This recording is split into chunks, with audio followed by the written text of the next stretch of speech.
Bom dia, irmãos. É uma alegria estar aqui para passar a mensagem neste domingo. Sinto muito falta de todos. Eu aprendi nesses anos que a abraçar, a cumprimentar, a perguntar como é que está. E a gente tem que reaprender. Mas que no meu coração possa continuar essa alegria de estar junto com vocês. A mensagem é sobre o coração. Numa mensagem do pastor Kubotsu, ele mencionou o coração. Aí fiquei refletindo sobre como seria o coração espiritual. Eu trabalho como médico cardiologista e minha função é cuidar do coração físico das pessoas. E frequentemente as pessoas vêm com queixa de problemas cardíacos e a gente faz toda a investigação e a pessoa está bem. Melhor para ela, né? Mas não tem um problema resolvido. Então, eu tenho notado em todos esses anos que existe um problema espiritual envolvido. Isso que a gente vai abordar aqui nessa mensagem. Mas antes vamos orar. Senhor Deus Pai, te louvamos e agradecemos todas as bênçãos que o Senhor tem nos dado, agradecemos as dificuldades também que o Senhor tem nos dado, para que essas dificuldades nos fazem mais fortes, mais esperançosos, mais cheios em fé em Ti, Deus. Te louvamos e agradecemos a possibilidade de estarmos juntos e também pedimos que Teu Espírito Santo possa nos abrir o coração. Senhor Deus Pai, Te louvamos acima de tudo.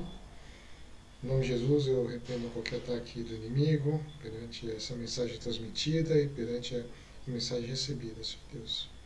Que o Senhor possa nos dar alegria, pedimos perdão, peço perdão como pessoa pelos meus pecados, peço perdão pela minha família, peço perdão pela minha igreja, peço perdão pela cidade, meu trabalho, peço perdão pelo meu país e por todo esse mundo. Senhor Deus, eu peço misericórdia para Ti, Senhor Deus. No nome de Senhor Jesus, amém. Vamos à mensagem de hoje. O coração. Versículo base, Mateus 22, 37. Respondeu Jesus: Ame o Senhor, o teu Deus, de todo o teu coração, de toda a sua alma e todo o seu entendimento. O que me chamou a atenção aqui é o coração. Isso que a gente vai aprofundar aqui. O coração, em hebraico, lev, que é esse símbolo aqui. Em grego, cardio, de cardiologia, que é a escrita grega. No japonês, shinzo. Essa parte primeira, que é o shin, significa kokoro, que é sentimento, emoção.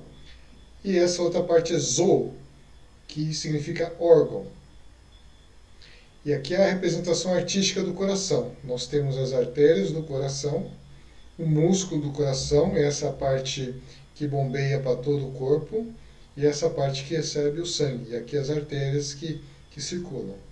Então esse órgão bate 60 batidas por minuto. Em 1440 minutos por dia, em 365 dias ao ano, em 80 anos, se a pessoa viver 80 anos, esse órgão baterá 2 bilhões de vezes.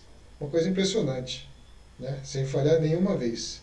Então, uma coisa que é bastante intrigante é o que mantém essa vida. Para manter um coração saudável, essa é a parte médica da coisa, né? São 7 regras simples. Uma alimentação saudável, um peso adequado, atividade física, não fumar, pressão arterial controlada, colesterol controlado e glicose controlada. Mas também existe doença cardíaca de origem emocional, que é chamada síndrome de Takotsubo. Takotsubo é esse recipiente vaso que é colocado no fundo do mar. O polvo acha que é um esconderijo e entra aqui.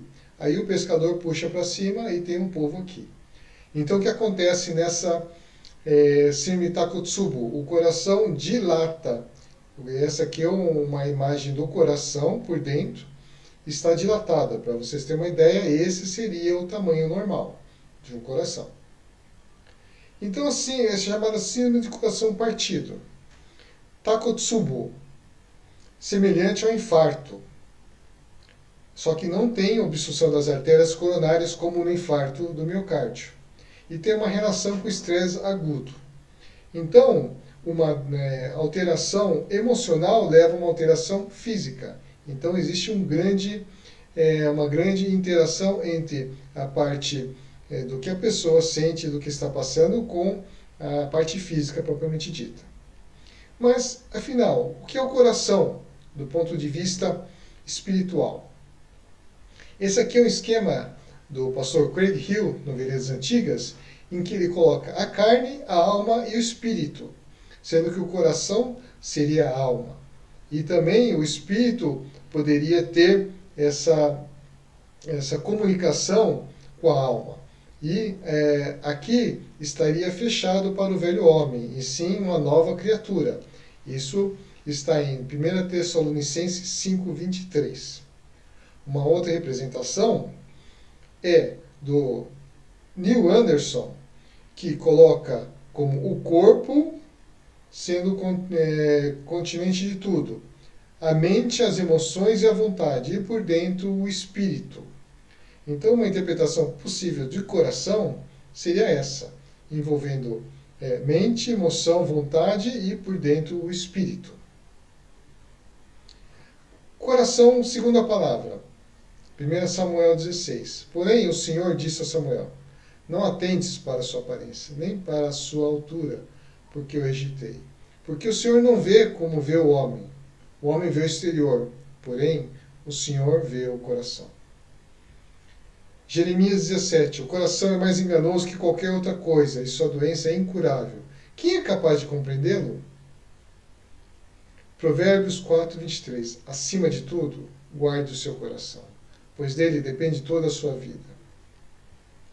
Ezequiel 36. Tirarei de vocês o coração de pedra e lhes darei um coração de carne. Ezequiel ainda. Darei a vocês um coração novo, porém um espírito novo em vocês. Tirarei de vocês o coração de pedra e lhe darei um coração de carne.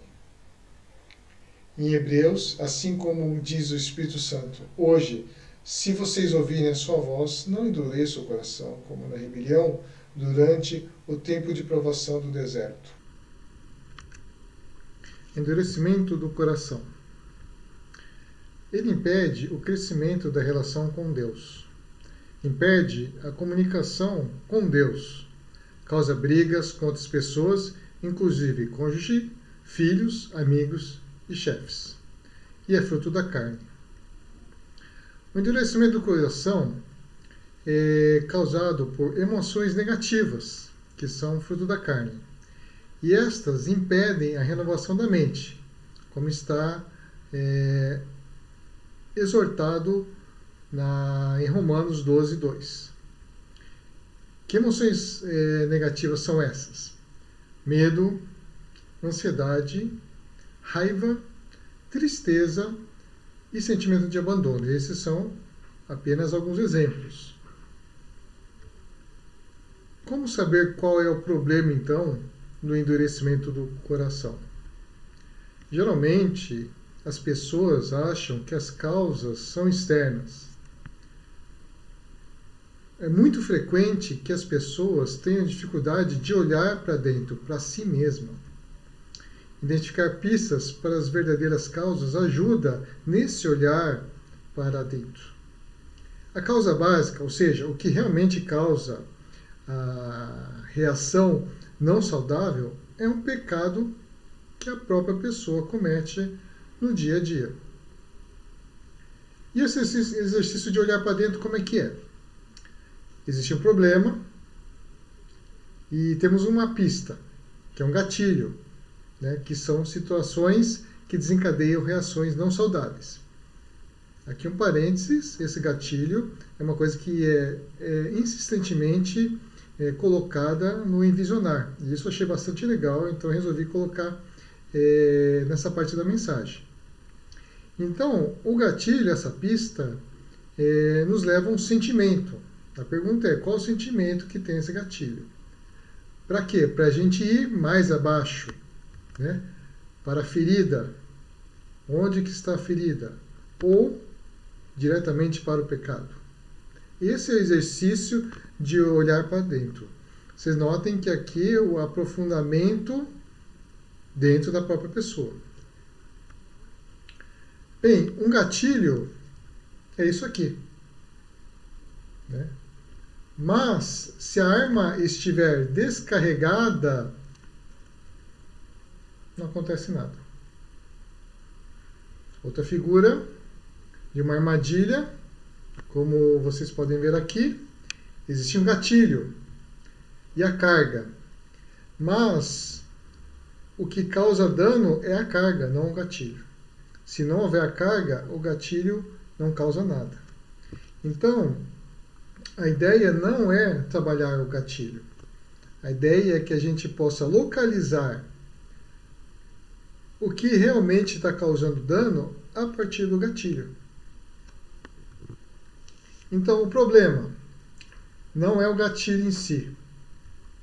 O problema é a munição, que são feridas e pecados.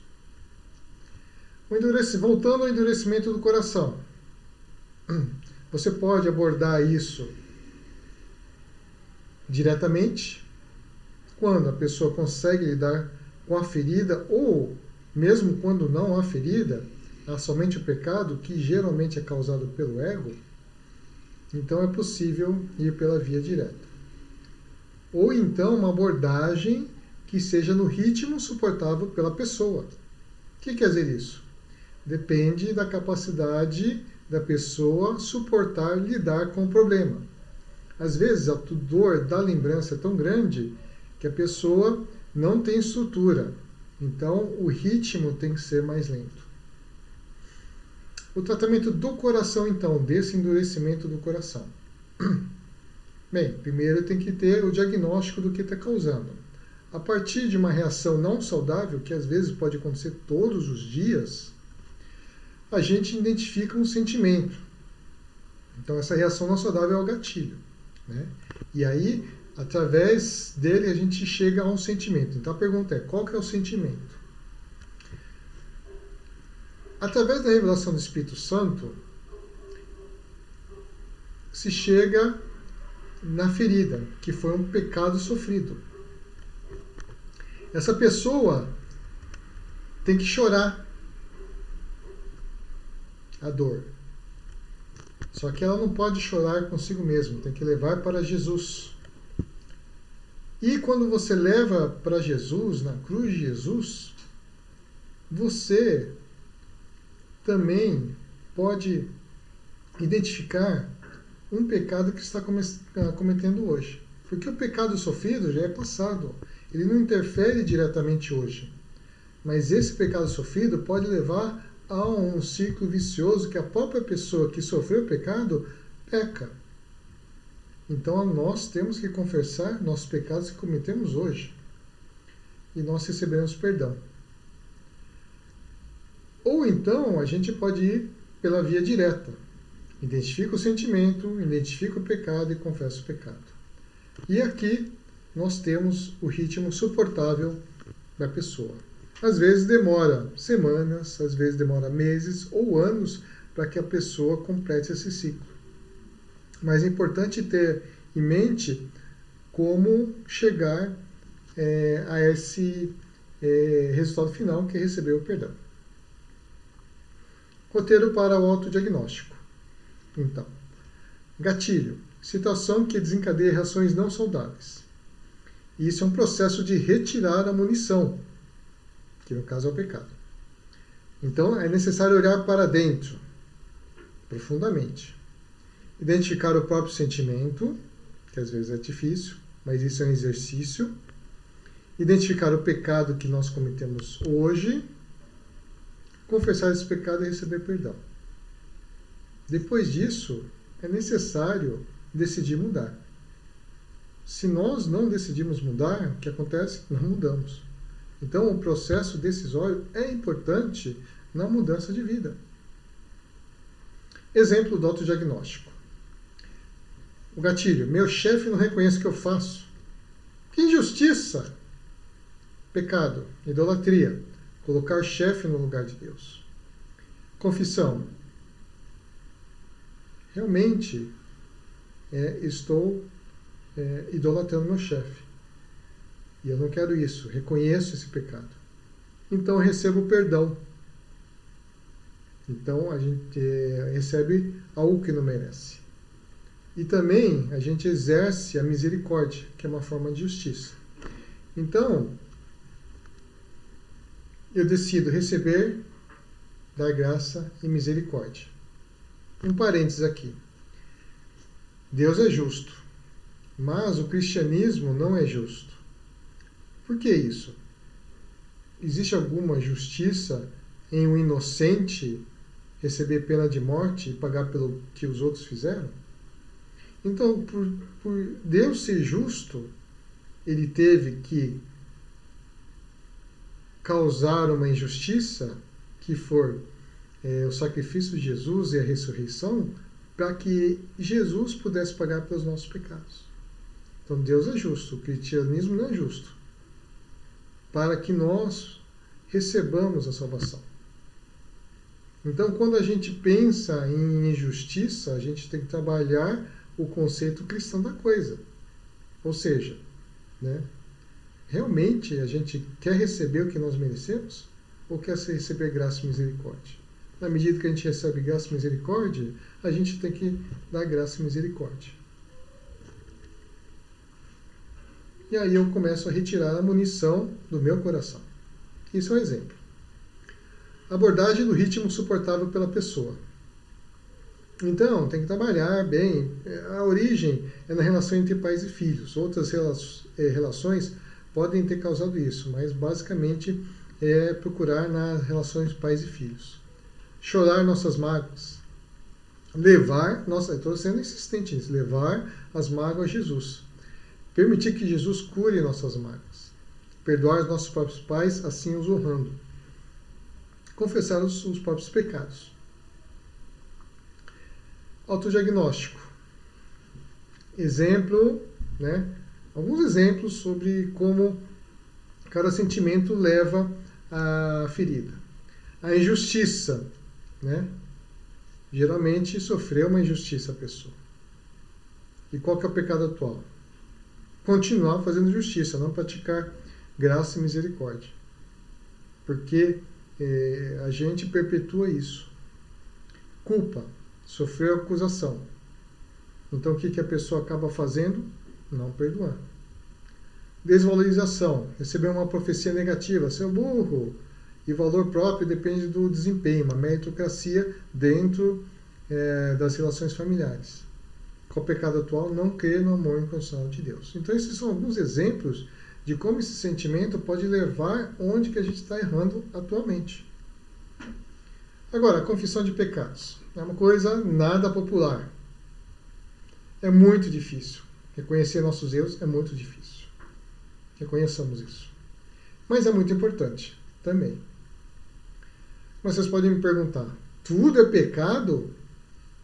Bem, sim, tudo que nos afasta de Deus é pecado.